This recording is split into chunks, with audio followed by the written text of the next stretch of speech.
The following is a sports presentation of the Eagles Sports Network. This is SeeingEagles.com. I'm the voice of the Eagles, Adam Cavalier, alongside Carson-Newman defensive coordinator and linebackers coach Mike Clowney. Mike, we wrap up our position previews today with the linebackers, arguably the group with the most question marks coming into camp. Loss of Jonathan Seitz, Greg Beauty, Jarrell Emanuel, an All-American, and Jacob Coleman. How has it been to fill the void of four seniors for your three spots at linebacker? Well, I'm just proud that you decided to say the best till last. At least you notice who the most important group on the team is.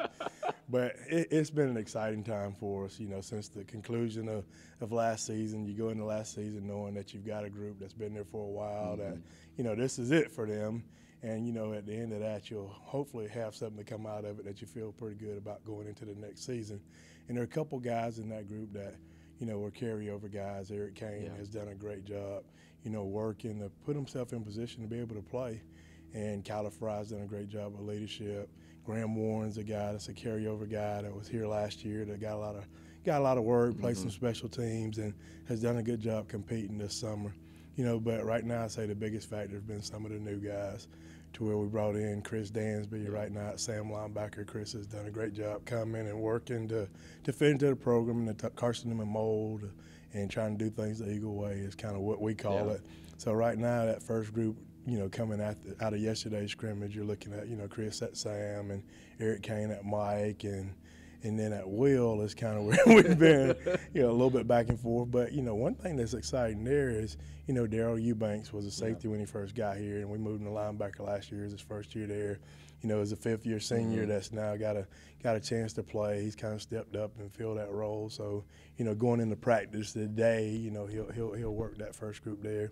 And then having some guys behind them that I think will provide us with good depth and continue to be able to work and compete.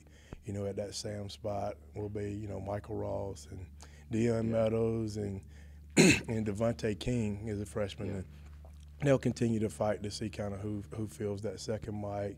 And then a young guy, that freshman, Saheem Stupart, has done a good job of picking things up, and I think he's going to be a really good football player for us. I mean, what you break down, you've got a lot of old hats who have been here a while, looking for really their first serious starting experience, and a lot of new, potentially impact players like a Chris Dansby. What's the dynamic been like between those two groups, if you can even divide them up throughout camp? It's been really good, because I like to describe it as balance. You got guys here that can kind of work and help you teach, within the groups. And then you have young guys, and they've done a good job of being hungry for information, being hungry to work, being hungry to get better. And the old guys know that, they're competing against these guys, but at the same time, they bought into the things that we're doing, and they're helping them develop and learn to where we can be the best football team we can be. Let's break down Chris Dansby. What's stood out to him, or about him to you, that's made him a clear starter? Right now I think him and Ross, it's going to be really competitive between the two of them. I think one thing that he brings to the table, he's got good size, he's got good speed. We're working on him being a more polished player. I think is where we're at right now with him. On the right side, how much does a Hassan Ali factor into the fray? See, Hassan's the guy we haven't talked about because he got hurt, a couple days ago. But coming out of the first scrimmage, he was the most explosive player we had on the defensive side of the ball. So he's another guy that's going to, factor into that pretty good. As long as he'll stay connected and keep learning, then we'll be in great shape with that one. I think he's a major plus in the equation. How is this year's core different from last year's? These guys, like last year guys, they probably had a little bit more confidence going into the season. They knew the playbook. They kind of knew that they pretty much were going to be the 4 or 5 guys that played, most of the snaps. I think this group has been a little bit more focused on making sure they do things right and kind of compete. And so it's been, I say for them, it's probably been a little bit more stressful than for the other guys. But from a coaching standpoint, it's actually been a lot of fun. Level of competition sky high because of the nature of fighting for 3 starting spots? It has. It's been really good. And the thing I challenge them on is, I'm challenging them to make my job easier.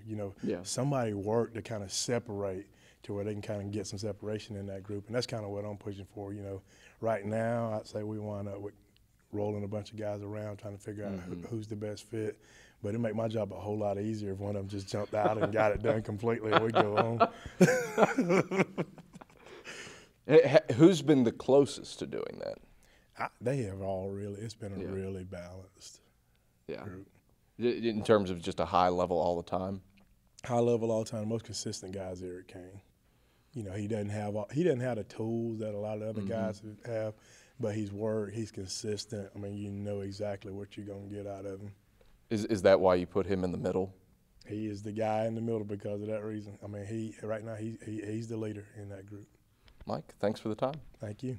Carson-Newman defensive coordinator and linebackers coach Mike Clowney. I'm the voice of the Eagles, Adam Cavalier, and this is CNEagles.com.